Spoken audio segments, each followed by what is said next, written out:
ઓમ નમઃ શિવાય।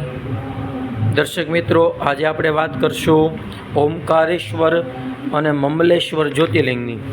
ઓમકારેશ્વર જ્યોતિર્લિંગ નર્મદા નદીની વચ્ચે વિદ્યમાન છે। સર્વ પાપોનો નાશ કરનાર શિવનું ઓમકારમાં જે ચોથું જ્યોતિર્લિંગ છે તેનું પ્રાગટ્ય આ પ્રમાણે છે। એક સમયે નારદજી વિંધ્યાચલ પર્વત ઉપર ગયા।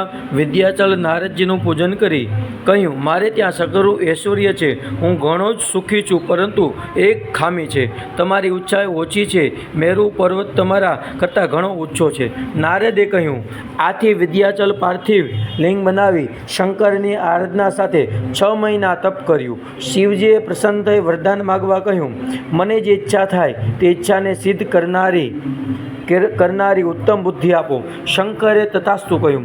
આ સમયે દેવો તથા ઋષિમુનિઓએ ત્યાં આવી શંકરની પૂજા કરી પછી પ્રાર્થના કરી, આપ હવે આ જ સ્થળે રહો। અહીં ઓમકારનું જે લિંગ એક જ હતું એ 2 પ્રકારે બની ગયું।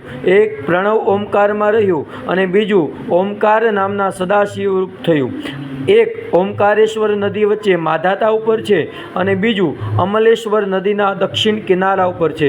ઓમકારમાં 3 માત્રા છે, તેમાં આ પવિત્ર સ્થળ 3 દેવો સાથે રહ્યા છે, શિવપુરી, બ્રહ્માપુરી અને વિષ્ણુપુરી। આ બંને શિવલિંગો ભાવિક ભક્તોને ઈચ્છિત ફળ આપનાર અને મોક્ષદાયક છે।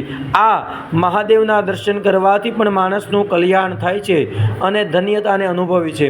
દર્શક મિત્રો, જો ભગવાન મહાદેવની કૃપા માટે આવા વિડીયો તમને જોવા ગમતા હોય તો અમારી ચેનલને લાઈક કરો, શેર કરો અને સબસ્ક્રાઈબ કરો।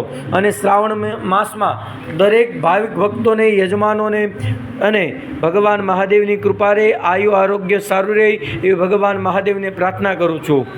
જય મહાદેવ, જય ઓમ।